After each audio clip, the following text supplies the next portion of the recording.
ബ്രൂവറിയിലെ വിധി സംസ്ഥാന സർക്കാരിന് തിരിച്ചടിയല്ല എന്ന എം.പി. രാജേഷ്. ഹൈക്കോടതി വിധി സാങ്കേതിക അർത്ഥത്തിലുള്ള കാര്യങ്ങളെ സ്പർശിക്കുന്നതാണ്. അബ്കാരി ആക്ടിൻ്റെ അംഗീകാരം കോടതി ശരിവെക്കുകയാണ് ചെയ്തത്. കോടതി സർക്കാരിനെ വിമർശിച്ചിട്ടില്ല, മന്ത്രി എം.പി. രാജേഷ് പറഞ്ഞു. അദ്ദേഹത്തിൻ്റെ വാക്കുകൾ.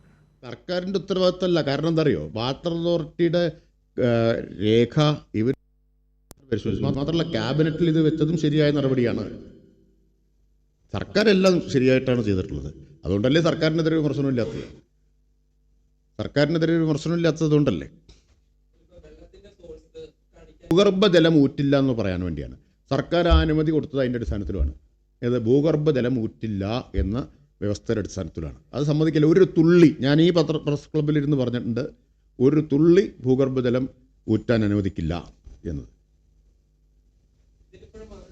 സർക്കാർ ചെയ്ത കാര്യത്തിൽ എന്തെങ്കിലും ഒരു തെറ്റ് കോടതി ആരോപിച്ചു എന്ന് ഈ വിധി വെച്ചിട്ട് പറയാൻ പറ്റുമോ? പുറത്ത് ആളുകൾക്കെതിരെ എന്തും പറയുന്ന കുറച്ച് ആൾക്കാരുണ്ട്. എന്തും പറയും. അതുകൊണ്ട് ആ പറയുന്നതിനൊന്നും ഇപ്പോൾ നമുക്ക് മറുപടി പറയാൻ പറ്റില്ല. കോടതി എന്താ പറഞ്ഞത്? സർക്കാരിൻ്റെ മുമ്പിൽ വന്ന വസ്തുതകൾ അനുമതി നൽകുന്ന സമയത്ത് ശരിയായിരുന്നു എന്നാണ്. അതാണ് പറഞ്ഞത്.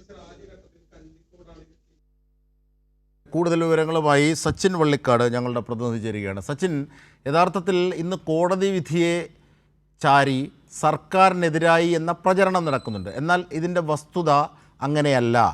കോടതി സർക്കാരിനെ വിമർശിച്ചിട്ടില്ല. ഈ വിധി സാങ്കേതിക അർത്ഥത്തിലുള്ള നടപടിക്രമങ്ങളുമായി സ്പർശിച്ചിട്ടാണ്. അതിൻ്റെ ഏറ്റവും വലിയ ഉദാഹരണം, ഈ നടപടിക്രമങ്ങൾ വീണ്ടും പാലിച്ചാൽ ആ അർത്ഥത്തിൽ സർക്കാരിന് നീങ്ങാമെന്നുകൂടി കോടതി പറയുന്നുണ്ട്. ഇന്ന് എന്തൊക്കെയാണ് എം.പി. രാജേഷ് വിശദീകരിച്ചത്? അജിംഷാദ്, തീർച്ചയായും അജിംഷാദ് പറഞ്ഞതുപോലെ തന്നെ കോടതി വിധി സർക്കാരിന് എതിരെയല്ല എന്ന കാര്യം തന്നെയാണ് മന്ത്രി എം.പി. രാജേഷ് കൃത്യമായി വിശദീകരിച്ചിരിക്കുന്നത്. കാരണം കോടതി വിധിയുടെ പകർപ്പടക്കം എടുത്തുകൊണ്ടാണ് മാധ്യമങ്ങളെ എം.പി. രാജേഷ് കണ്ടത്. ഇതിൽ പ്രധാനമായും പറയുന്നത് സർക്കാർ എല്ലാം നിയമപരമായി തന്നെയാണ് ചെയ്തിട്ടുള്ളത്. അതിൽ ഒരു വിമർശനവും കോടതിയുടെ ഭാഗത്തു നിന്നും സർക്കാരിനെതിരെ ഉണ്ടായിട്ടില്ല എന്ന കാര്യം എം.പി. രാജേഷ് പറഞ്ഞിട്ടുണ്ട്. പ്രധാനമായും വാട്ടർ അതോറിറ്റി മുൻപ് തന്നെ സർക്കാരിന് സമർപ്പിച്ചതിൽ കൃത്യമായ രീതിയിൽ വെള്ളം നൽകുമെന്ന കാര്യവും മറ്റു കാര്യങ്ങളൊക്കെ വിശദീകരിച്ചിരുന്നു. എന്നാൽ കോടതിയിൽ സമർപ്പിച്ച സത്യവാങ്മൂലത്തിൽ ഇത്തരത്തിലൊരു വീഴ്ച സംഭവിച്ചു. അതിന്റെ അടിസ്ഥാനത്തിൽ മാത്രമാണ് നിലവിൽ പ്രാഥമികമായിട്ട് ഈ എഥനോൾ നിർമ്മാണ ഫാക്ടറിയുടെ അനുമതി കോടതി റദ്ദ് ചെയ്തത് എന്ന കാര്യം തന്നെയാണ് മന്ത്രി എം.പി. രാജേഷ് വിശദീകരിച്ചിരിക്കുന്നത്. അബ്കാരി ആക്ടിന്റെ അംഗീകാരം വരെ കോടതി അംഗീകരിച്ചിട്ടുണ്ട് എന്ന കാര്യം മന്ത്രി പറഞ്ഞു. അതായത് സർക്കാർ എല്ലാവിധ മാനദണ്ഡങ്ങളും അതേപോലെ തന്നെ എല്ലാ നിയമ വ്യവസ്ഥകളും പാലിച്ചുകൊണ്ട് തന്നെയാണ് ഈ കമ്പനിക്ക്, ഒയാസിസ് കമ്പനിക്ക് അനുമതി നൽകിയത് എന്നാണ് മന്ത്രി പറഞ്ഞിട്ടുള്ളത്.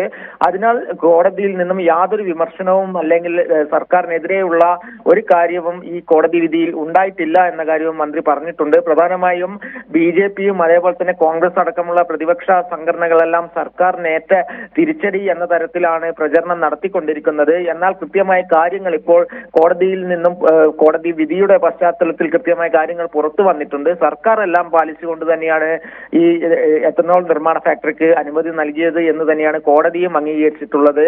മാത്രമല്ല ഈ വെള്ളത്തിന്റെ പ്രശ്നത്തിൽ മാത്രമാണ് നിലവിൽ പ്രാഥമികമായുള്ള അനുമതി നിഷേധിച്ചിരിക്കുന്നത് എന്ന കാര്യവും മന്ത്രി എം.പി. രാജേഷ് വ്യക്തമാക്കിയിട്ടുണ്ട്.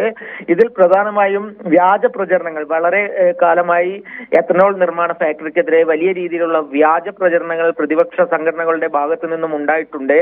അതിന് ജനകീയ കോടതിയിൽ നിലവിൽ പ്രതിപക്ഷ സംഘടനകൾക്ക് തിരിച്ചടി നേരിട്ടിട്ടുണ്ട്. അതാണ് എലപ്പുള്ളി പഞ്ചായത്ത് ഭരണമടക്കം കോൺഗ്രസിന് നഷ്ടപ്പെടാനുണ്ടായ പ്രധാന കാരണമെന്നും മന്ത്രി വിശദീകരിച്ചിട്ടുണ്ട്. ജനങ്ങൾക്ക് ഇത്തരത്തിലുള്ള വികസന പ്രവർത്തനങ്ങൾ ആവശ്യമാണ് എന്ന തിരിച്ചറിവുണ്ട്. അതിന്റെ അടിസ്ഥാനത്തിൽ തന്നെയാണ് LDF സർക്കാരിന്റെ വികസനത്തെ അനുകൂലിച്ചുകൊണ്ട് എലപ്പുള്ളി പഞ്ചായത്ത് ഭരണമടക്കം LDFന് സമ്മാനിച്ചിട്ടുള്ളത്. എന്നാൽ നേരെ മറിച്ച് പ്രതിപക്ഷ നേതാവ് അടക്കമുള്ള ചില ആളുകൾ വെറുതെ ഓരോന്ന് പറഞ്ഞുകൊണ്ട് സർക്കാരിനെതിരെയുള്ള പ്രചരണങ്ങൾ നടത്തുകയാണ് എന്ന കാര്യമാണ് മന്ത്രി വ്യക്തമാക്കിയിട്ടുള്ളത്.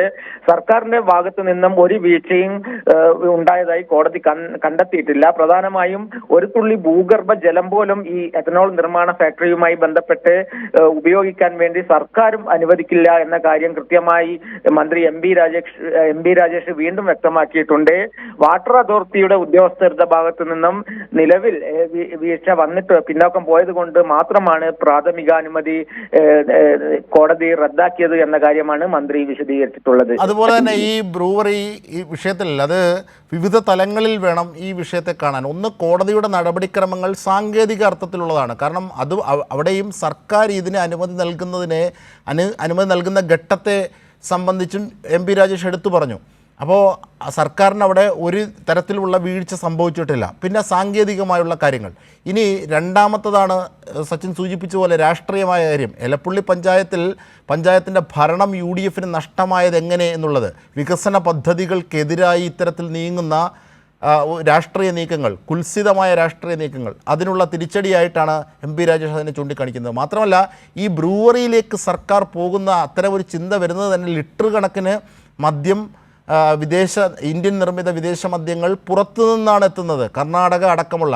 ആ വരുമാനം കൂടി കേരളത്തിൽ ലഭ്യമാകുന്നതിലേക്കുള്ള ഒരു വലിയ സാധ്യത കണ്ടിട്ടാണ് സർക്കാർ. അപ്പോൾ അവിടെ അങ്ങനെ ജൈവപരമായ ഒരു കാരണമുണ്ട്. പക്ഷേ സമരങ്ങൾക്കൊക്കെ കൃത്രിമമായ കാര്യങ്ങളാണുള്ളത്. അപ്പോൾ ഈ ജൈവപരമായ രാഷ്ട്രീയവും ഈ കൃത്രിമമായ കുൽസിത രാഷ്ട്രീയ താല്പര്യങ്ങളും തമ്മിലുള്ള ഏറ്റുമുട്ടലാണ്. അതിൻ്റെ ഇടയിൽ തടസ്സമായി നിൽക്കുകയോ സർക്കാരിന് തിരിച്ചടിയായി വരികയോ ചെയ്യുന്നതല്ല ഈ കോടതി വിധി. ഇതാണ് മന്ത്രി എം പി രാജേഷ് കൃത്യമായി വിശദീകരിച്ചത്, അല്ലേ സച്ചിൻ? അജിംഷാദ്, തീർച്ചയായും. കാരണം എഥനോൾ നിർമ്മാണ ഫാക്ടറിയുമായി ബന്ധപ്പെട്ടുകൊണ്ട് കൃത്യമായ രീതിയിലുള്ള എല്ലാ മാനദണ്ഡങ്ങളും തുടക്കം മുതൽ തന്നെ സർക്കാർ പാലിച്ചിരുന്നു. അതിന്റെ ഭാഗമായിട്ട് തന്നെയാണ് നിർമ്മാണത്തിനായി കമ്പനിക്ക് പ്രാഥമിക അനുമതി അടക്കം നൽകിയിട്ടുള്ളത്. എന്നാൽ അതിൽ അന്ന് കൃത്യമായ രീതിയിൽ കമ്പനിയും അതേപോലെ തന്നെ മറ്റ് വകുപ്പുകളടക്കം എന്തൊക്കെ കാര്യങ്ങൾ ചെയ്യുമെന്ന കാര്യമൊക്കെ സർക്കാരിന് കൃത്യമായ രീതിയിൽ സർക്കാർ പരിശോധന നടത്തിയതിനു ശേഷമാണ് ഈ അംഗീകാരം അടക്കം നൽകിയത്. എന്നാൽ അന്ന് വാട്ടർ അതോറിറ്റി കൃത്യമായി വെള്ളം നൽകുമെന്ന് പറഞ്ഞിരുന്നു. എന്നാൽ പിന്നീട് കോടതിയിൽ നൽകിയ സത്യവാങ്മൂലത്തിലാണ് ഇത്തരത്തിൽ ഒരു വീഴ്ച പിന്നോക്കം പോയിട്ടുള്ളത് എന്ന് തന്നെയാണ് മന്ത്രി വ്യക്തമാക്കിയിട്ടുള്ളത്. കൃത്യമായ രീതിയിൽ സർക്കാർ പരിശോധന നടത്തുമ്പോൾ എല്ലാ കാര്യങ്ങളും നിയമപരമായി എല്ലാം എല്ലാം പരിശോധിച്ച് അംഗീകരിച്ചുകൊണ്ട് തന്നെയാണ് കമ്പനിക്ക് അനുമതി അടക്കം നൽകിയത്. എന്നാൽ ഇപ്പോൾ നിലവിൽ വെള്ളവുമായി ബന്ധപ്പെട്ടുകൊണ്ടുള്ള പ്രശ്നത്തിൽ മാത്രമാണ് വാട്ടർ അതോറിറ്റി പിന്നോക്കം പോയത് എന്ന കാര്യം തന്നെയാണ് മന്ത്രി വിശദീകരിച്ചിട്ടുള്ളത്. നേരെ മറിച്ച് അജിംഷാദ് പറഞ്ഞതുപോലെ തന്നെ വലിയ രീതിയിലുള്ള ഒരു രാഷ്ട്രീയ മുതലെടുപ്പ് എഥനോൾ നിർമ്മാണ ഫാക്ടറിയുമായി ബന്ധപ്പെട്ടുകൊണ്ട് നടക്കുന്നുണ്ട്. അത് പ്രധാനമായും പ്രതിപക്ഷ സംഘടനകളുടെ ഭാഗത്തു നിന്ന് തന്നെയാണ് അത്തരത്തിലുള്ള വ്യാജ പ്രചരണങ്ങൾ അടക്കം നടന്നിട്ടുള്ളത്. അജിംഷാദ് പറഞ്ഞതുപോലെ തന്നെ പുറത്തുനിന്ന് സ്പിരിറ്റ് അടക്കമുള്ള സാധനങ്ങൾ വലിയ വില കൊടുത്താണ് സംസ്ഥാന സർക്കാർ വാങ്ങുന്നത്. അത് പ്രധാനമായും കർണാടക, അതുപോലെ തന്നെ ആന്ധ്ര, തമിഴ്നാട് തുടങ്ങിയ സംസ്ഥാനങ്ങളിൽ നിന്നാണ്. കർണാടകയിലടക്കം മുൻപ് ചില കാര്യങ്ങൾ മന്ത്രി അടക്കം പുറത്തുവിട്ടിരുന്നു. അത് പ്രധാനമായും കർണാടകയിലെ കോൺഗ്രസിന്റെ നേതാക്കളൊക്കെയാണ് ഇത്തരത്തിൽ സ്പിരിറ്റ് നിർമ്മാണശാല നടത്തിക്കൊണ്ടിരിക്കുന്നത്. അതിനാൽ വലിയ ഇരട്ടി വില കൊടുത്താണ് സംസ്ഥാനം പുറത്തുനിന്നും ഇത്തരത്തിൽ സ്പിരിറ്റ് അടക്കം വാങ്ങുന്നത്.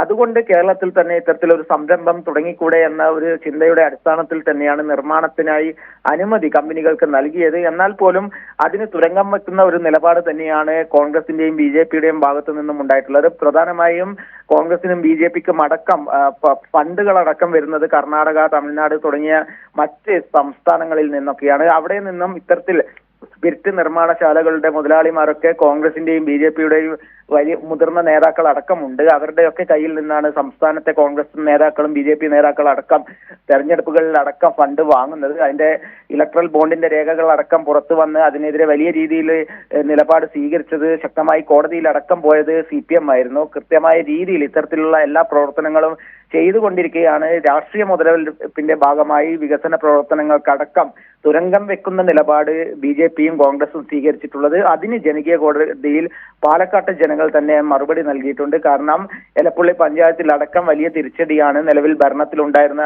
കോൺഗ്രസിന് ഉണ്ടായിട്ടുള്ളത്. 14 സീറ്റോളം സച്ചിൻ ദയവായി തുടരുക.